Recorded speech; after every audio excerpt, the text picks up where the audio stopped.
ฟังสองเดินเกี่ยวก้อยเลยกันย้ำเย็นภาพเก่าหลับตายังเห็นแต่เดี๋ยวนี้เป็นเพียงฝันเดือนร้อนโทสบายดีเด้อจบจากเฮ็ดอันเวียกก่อสร้างนี่สิไปสมัครอันนั้นแหละนี่เป็นนักห้องแล้วตั้งแล้วพี่น้องไอ้สักโคกแม่เพิ่นเอารุ่นกดข้าง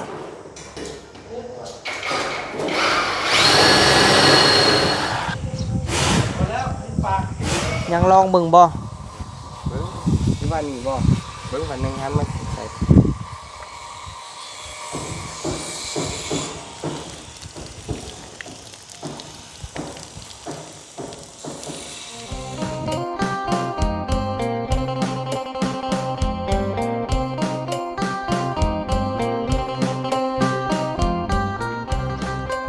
โดยกับสบายดีพ่อแม่พี่น้องเบิดสุขุสุคนเด้อพี่น้องเอ้ยเนาะพบพ่อบ่าวพามี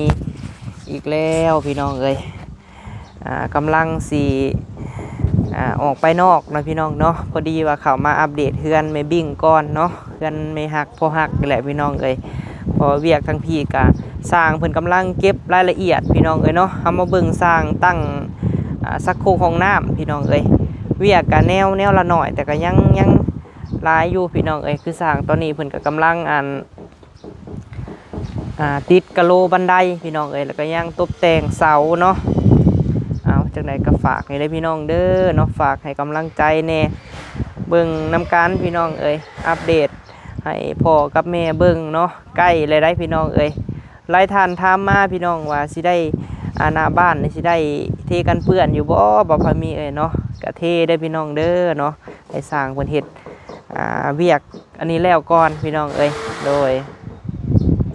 นี่แหละเนาะมากับไปเวียกข้างนอกแน่พี่น้องเอ้ยเข้ามาซื้อเครื่องซื้อของให้สร้างแนวย่อยพี่น้องเอ้ยมื้อนี้ก็สิไปซื้อ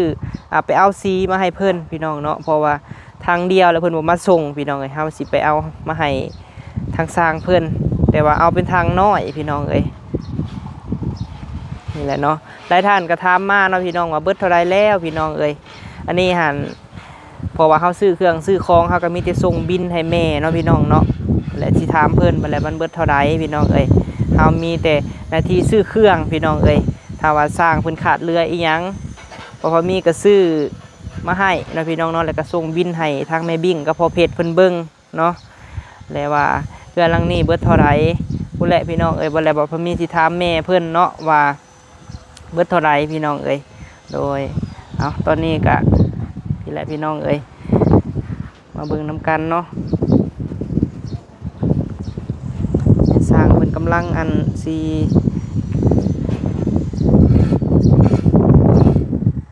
ติดกะโหลพี่น้องเอ้ยอันนี้ก็สิใส่กะโหลคือกันเนาะจากนั้นเก็บงานสุดท้ายก็เทพื้นพี่น้องเอ้ยอันนี้ก็สีปูกะโหล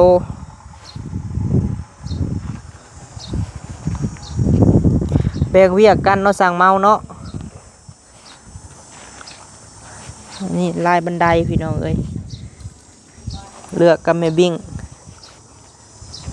บันไดนี่สิขึ้นสองข้างพี่น้องเอ้ยทางนี้ก็ขึ้นได้ทางนั้นก็ย่างเข้าไปในเฮือนเลยพี่น้องเอ้ยเข้าไปห้องนอนพุ่นข้างนี้เพิ่นก็ได้ใส่ฟ้าไม้เซล่าแล้วพี่น้องเอ้ยยังไปถาเพิ่นแต่งเสาเนาะแต่งเสาแล้วก็สร้างไฟเพิ่นมาใส่ดอกไฟหน้าบ้านให้พี่น้องเอ้ยบ่เวียงเฮาก็เริ่มคืบหน้าแล้วพี่น้องเอ้ยยับหมอจอจั่นเข้ามาแล้วเบิ่งไปนำกันพี่น้องเอ้ยว่าสิแล้วมื้อใดเนาะทีมงานของวันทองกับสร้างเล้าแหละพี่น้องเอ้ยเบิดคณะเบิดทีมเนาะช่วงนี้เพิ่นก็คือสิบ่ได้คอยพักปานใดแหละพี่น้องเอ้ยเพิ่นเร่งเวียกให้แล้วนี่เฮากับปูกระเบื้องหมดเลยหรือว่าปูกะโหลแหละพี่น้องเอ้ยภาษาลาวเฮาก็เอิ้นกะโหลเนาะฝั่งไทยเพิ่นก็เอิ้นกระเบื้องบันได3ขั้นพี่น้องเอ้ยนี่บันไดเนาะ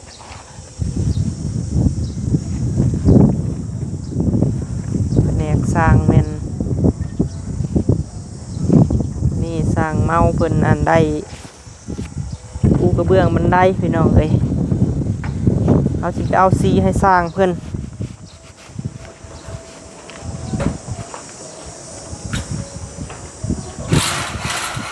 ก็เริ่มเป็นรูปเป็นร่างเลยพี่น้องเอ้ยโซนอันเคาน์เตอร์ซิ่งเนาะกะ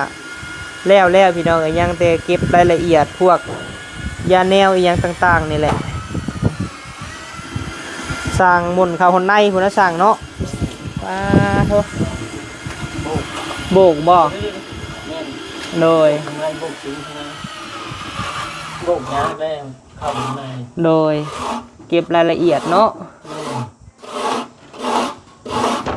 อันนี้กันทนอันนั้นได้พี่น้องกันแมงไหม้เลยกันหมดกันยังบ่ให้เข้าเพราะว่าในนี่ก็กูกะโลพี่น้องเอ้ยพี่น้อง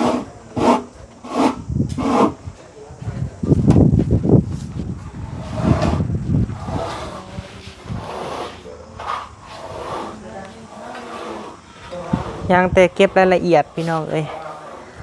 ใส่พวกยาแนวอีหยังต่างๆเนาะก็เริ่มคืบหน้าแล้วพี่น้องเอ้ยเวียกงานเฮา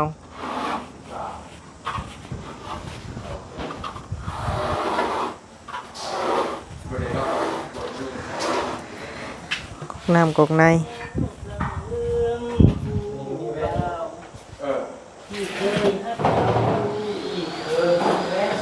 กับข้าวพวกยากับข้าวแล้วเย็น โอ้มีแต่คนเป็นนักร้องเนาะ สิ้นปานสองเดินเกี่ยวก้อยเลยกันยามเย็นภาพเก่าหลับตายังเห็นแต่เดี๋ยวนี้เป็นเพียงฝันเดือนดอน โธ่ สบายดีเด้อ จบจากเฮ็ดอันเวียกก่อสร้างนี่สิไปสมัครอันนั้นแหละนี่ เป็นนักร้องแล้ว ฮัลโหลเทส คือห้องอัดเนาะ อัดนี่มองอัดเทศ ฮัลโหล พันทองยังถามอยู่ไอ้พ่อมีบ่เฮ็ดห้องอัดบ่เพิ่นว่า อันเดิน1 2 3 4 ห้องเช่าเลยเนาะฮัลโหล ฟักบัวไม่บิ่งไงเป็นไม้เลยพี่น้อง อัดเสีย ฮัลโหล ตั้งโต๊ะตั้งโต๊ะ โอ้แม่นที่เนาะ ได้ทุกอย่างนะ เนี่ย อันนี้หั่นติดตั้งอันนี้เนาะสร้างเรา เป็นบทุกอย่างได้ไว้ อันนี้ฟักบัวพี่น้องเอ้ย พี่ของมันพี่มึงบอกพี่นี่นี่ บ่สร้างเราอ้างแรงหน้านี่ซึ่งใดนี่นะ อยู่นอก อยู่นอกบ่นี่บนอาบอันนี้บนอาบน้ำเนาะอันนี้โซนอันนี้เป็นโซนเปียกเนาะอันนี้เลยโซนเปียกได้นี่บนอาบน้ำพี่น้องเอ้ย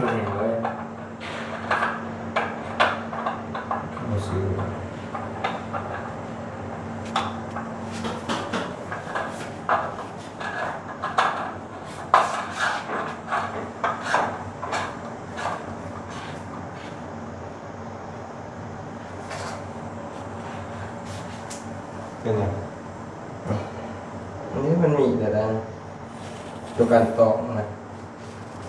นี่ผมว่าเขาอยู่ อันว่า ใช่ครับเขาขายมาแล้ว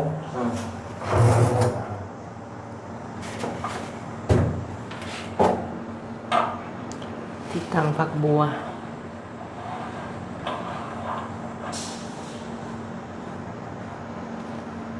ธรรมดาเลย ตัวนี้เปิดตรงบ่ตัวนี้ฮะ นี่ โอ้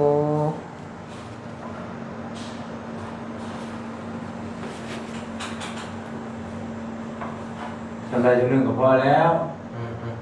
เป็นมันแต่ปอกเลย โอ้หมุนได้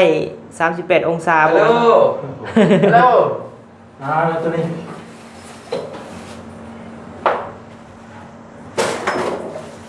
ใช่ไหมอย่างมัน เครื่องอะไรมันอ้าว ลายแนวใส่เนาะ นี่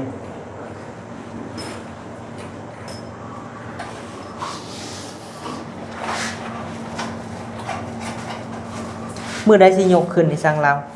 คืออะไร อันแท่งนะ อะไร ตอนแรก อย่างที่ให้เจ้าซื้อแล้วมา ชื่อท่อบ่ เกี่ยวเนาะเกี่ยวอหยังบ่ ท่อเฮานี่ก็บ่ทันมีแม่นบ่ เนี่ย ตัวติดตั้งนะ แทงลงมาอ๋อ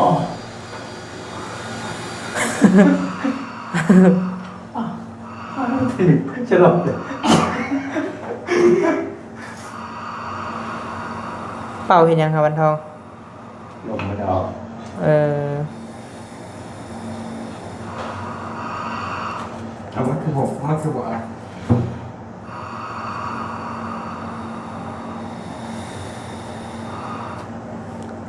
มันตกบ่อ่านบ่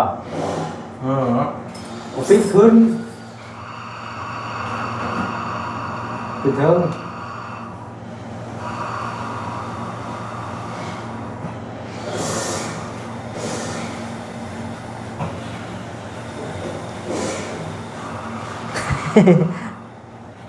อะไรวะเนี่ยงงไปหมดแล้ว ทำมารู้สั่งเรา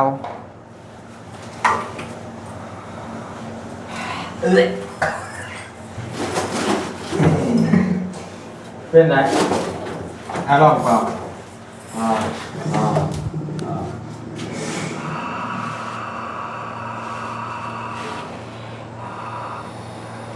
อันนี้สะขีดว่าเห็นยังนี่ฮะ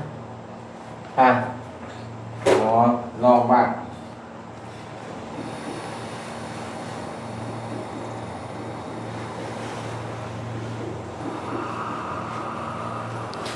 สักโคกไอ้เนาะที่ตั้งแล้วพี่น้องไอ้สักโคกแม่เพิ่นเอารุ่นกดข้าง บ้านมีอันนี้ตามหาที่นี่บอก นี่อ่ะ บ่สั่งเราลงยาแนวแล้วบ่นี่ฮะกันซึมแล้วบ่ ได้ก่อน มันสักโคกนี่ เออ แล้วแล้วมันบ่ ได้แล้ว โอ้ มันจะมีเขาถูกเลยอยู่ ถ้าละใส่งานเลยพี่น้องยังใหม่ๆบาดๆอยู่ ที่มาดู สักโคกห้องน้ำแต่เพิ่นมักรุ่นกดข้างพี่น้องเอ้ย บอกว่าเราทำให้ใส่เถิดนะครับเนาะ มานี่ก็โซนอัน สามหก เอาห้องน้ำ วันนี้ คือปูสีทางในออกมากับล็อกเอาท์พี่น้องเอ้ยนี่เนาะแม่นบ่เอาอันนี้ก่อน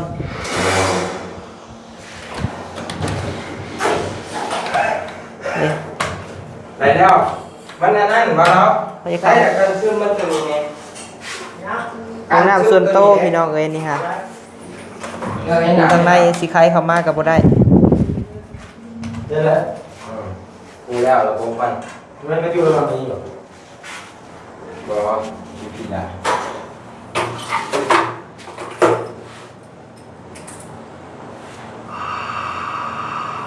ยังคือกับ ผมไปลงปอดเลยมึง กูแล้วมันต้องมีแน่นอน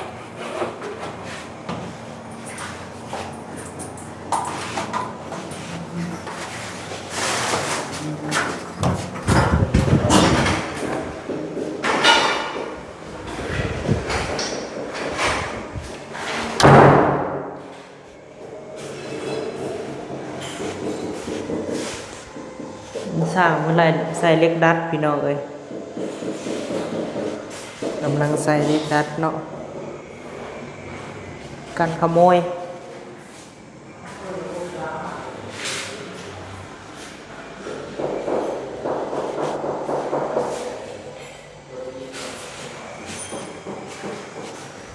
แหวนขาดอยู่ได้เนาะ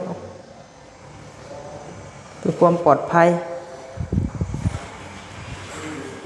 งามกลางค่ำกลางคืนพี่น้องเอ้ยเพราะเขาใส่แหวนแก้วเด้ต้องใส่เหล็กดัด หลังจากนั้นก็สั่งอันที่นอนเตียงนอนมาพี่น้องเอ้ยเพราะว่าได้ยินเพิ่นว่าเพิ่นสิมาส่งมื้อนี้แหละเตียงนอนเพราะว่าพื้นเฮาอีหยังเฮาก็อันปัดแหละพี่น้องเอ้ย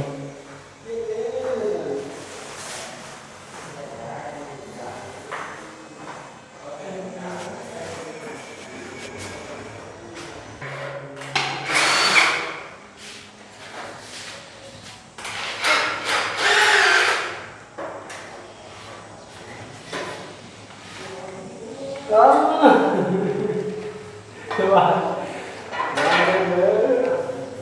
เฮ็ดเบิด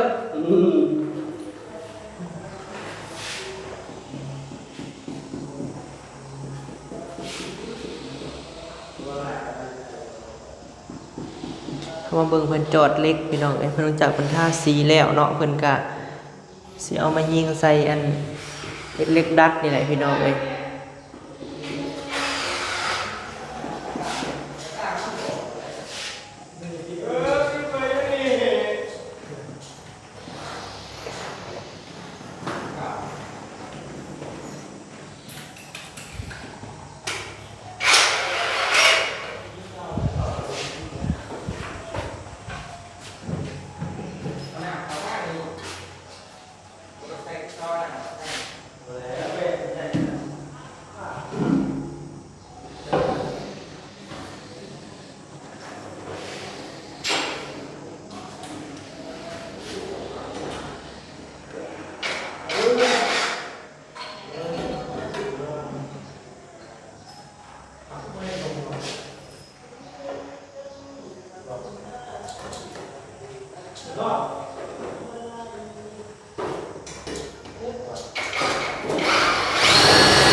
แน่นคักเนาะ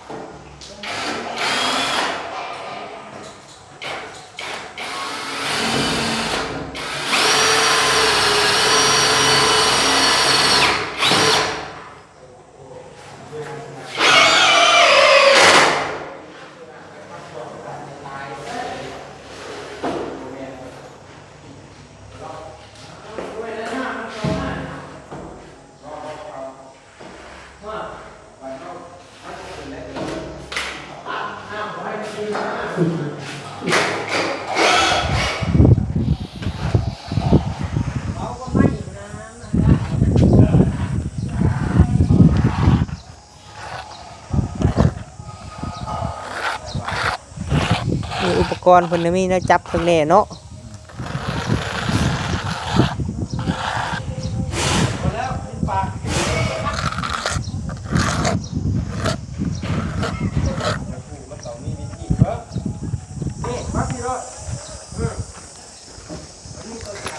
สร้างเพิ่นตั้งสักโคกแล้วพี่น้องเอ้ย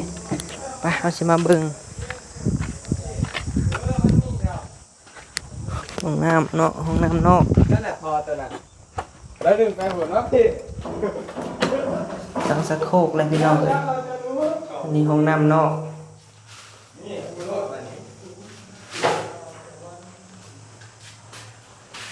นี่ก็เป็นบ่อระบายน้ำพี่น้องเอ้ยมันสิใส่กอกน้ำอีกเนาะมันจะอยู่ซึ่งนี่บ่พี่น้องหรือว่าซึ่งนี่เนาะ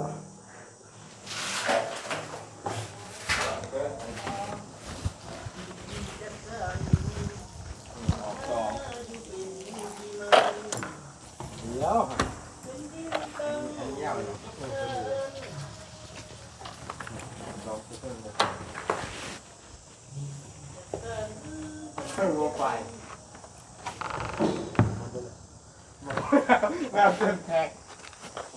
น้ำย่างเต็มแท็กน้ำลงเป็นกระเด็น ยังลองเบิ่งบ่ เบิ้งที่ว่านี่บ่เบิ้งวันหนึ่งฮันมาใส่